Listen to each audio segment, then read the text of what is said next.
Hi, welcome to EDSC 550 Cultural Diversity. This is week 2. Today we'll be discussing implicit bias and what we can do about it as school counselors, how we can interrupt those implicit biases and work together to have a mindset, a growth mindset, and change our behaviors for all, and be the leaders in advocates for change and be the changing agents for our students. I will begin with a short video on implicit bias.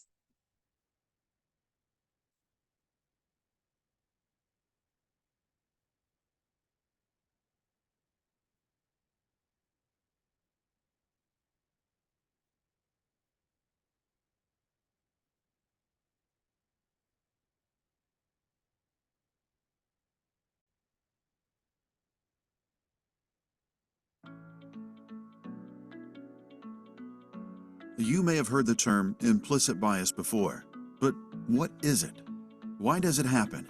And how does it show up in our lives and world?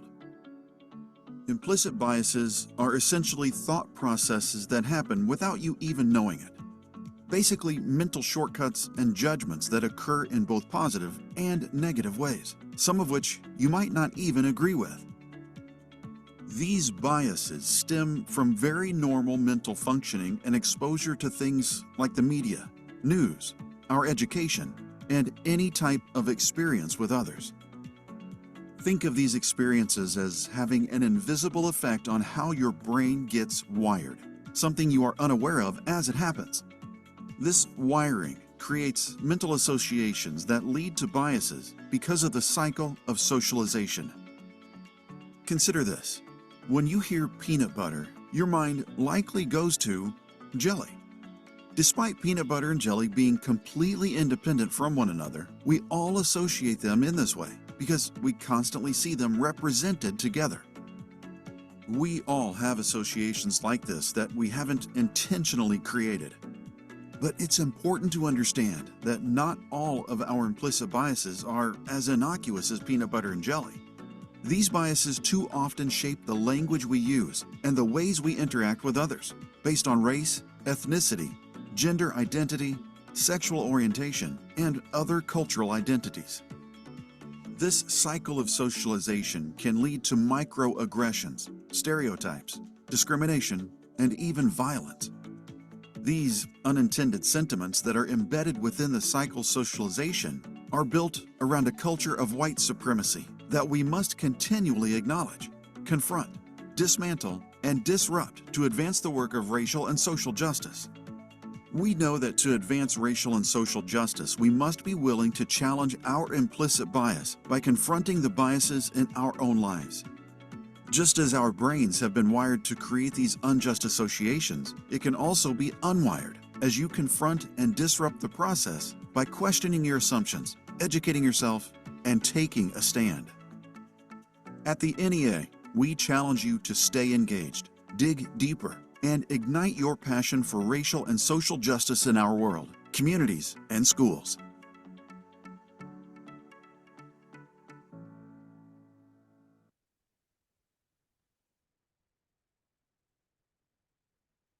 So we are looking to focus on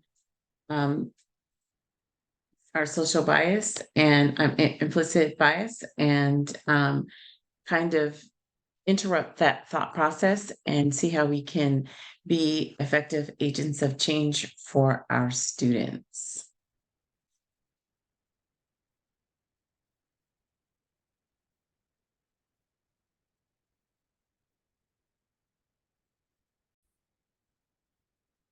Okay, so what is implicit bias? As the video has kind of talked about, it's acknowledging that every person has it and that the bias is related to race and that it isn't a judgment against those with that bias. It's a natural part of the way that our brains work, and we're a product of our society that we lived in. And so we're all affected by this.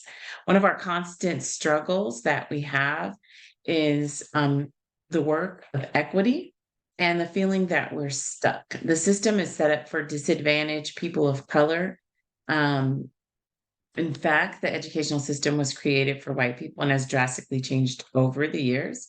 Talking about bias is always an uncomfortable thing, and adults typically shy away from talking about this bias because they're worried that they may look insensitive and or be accused of being racist.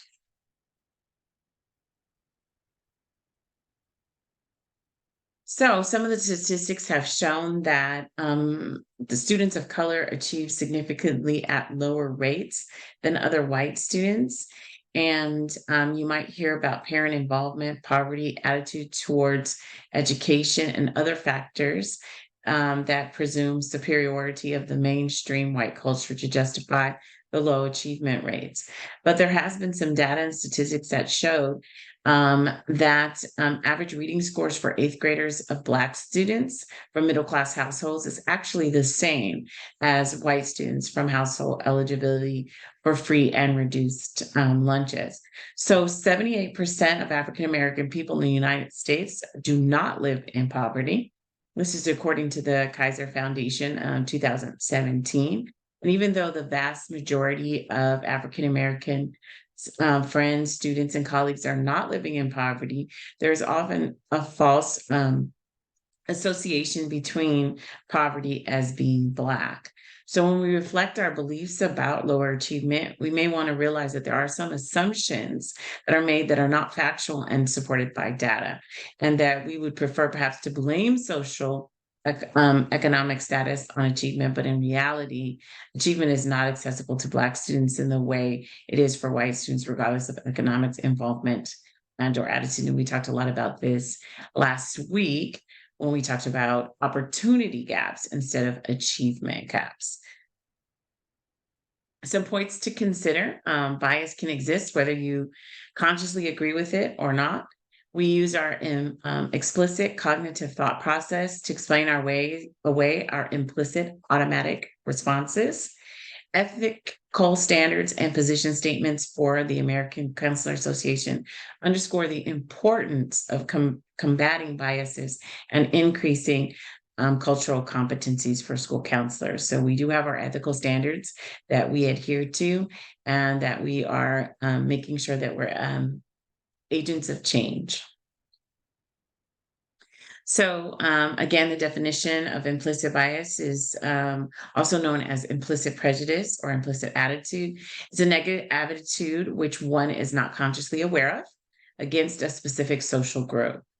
It is thought to be shaped by experience and on learned associations between particular qualities of social categories, including race and or gender. Individuals' perceptions and behaviors can be influenced by implicit biases that they hold, even if they're unaware that they hold such biases. Implicit bias is an aspect of implicit social cognition and the phenomenon that perceptions, attitudes, and stereotypes can operate prior to conscious intent and endorsement. So in chapter 4, we talked a lot about why we need to self-reflect. So it started out with this diagram of yourself in the center and then reaching out to the different areas from the family, school-wide, community, and society, and then the faculty, the neighborhood, and the systems. So as the individual level of ecology allows us to focus on what we are, where we come from, and how we are developed. The familiar, we may take time to understand and cope with people in our lives whom we did not choose. Some of us have family that's nurturing, encouraged, support, and believe in us. And some of us have families who hurt us more than we care to admit. So underlying all of this is a system of values we inherit simply by being born into the people who raised us, or born and then adopted by people who raised us. And Anthony Bowen's family systems theorist, who believed that all of our upbringing is a complex web of interactions. We have the student educator or the counselor dynamic. about every counselor and educator is asked to create a philosophy of practice at some point in their career. And we need to reveal how we believe this might impact our students. Most of us want to be helpers, listeners, encouragers, and rarely do we as counselors consider ourselves as being agents of change in a racist society, but this is becoming an important aspect of our career. So, the language shifts each year, and recently we've kind of enforced the term of people of color. And this term allows us to accept that change is inevitable, which was once acceptable will one day be outdated and possibly even offensive. So, professional development is another way to address how we choose to collaborate with our colleagues. PDs allow us to increase our social justice tools and give us a safe space in which we can practice language and encourage positive conversations. And there's often a lot of practice involved in this work. We're not socialized to discuss race, but educators, especially counselors, are tasked with diving into the trenches of race-related conversation and actions. We need an intersectional identity as it relates to race. It's the overlapping and intertwining nature of people. This intersection of race and sibling order or gender and affluence are examples of how complex the human condition is. And we have to describe identity above, and you have to connect with your own experiences with how you express yourself as a person. So what are two of your identifiers that intersect congruently? How do two identifiers have similar experiences? So if you're a Black woman, you may identify as being a woman as two characteristics that are similar experiences of scrutiny or unreasonable expectation. If you're a person who identifies as an LGBTQ and come from a poor working class family, you may view these characteristics as having similar experiences or judgments or even shame. And so, what are two of your identifiers that intersect incongruently? For example, being born into a wealthy family, Spanish speaking, or being young in age and burnt out from stressful work. Unraveling those complexities of intersectional identity in your life. By doing this, you can identify even deeper and more complex ways your belief system has been shaped. And then we can have self-reflection. It involves multi-level insight. And with our self-reflection, we are designed to increase awareness and understanding. Each level of insight offers a layer of information that can help and inform school counseling practices. And all levels offer counselors an opportunity to detail, examine, and question their life experiences in a way that shape their understanding of social justice perspectives. Okay, so for this week, you have your first assignment that is due, and that assignment is implicit.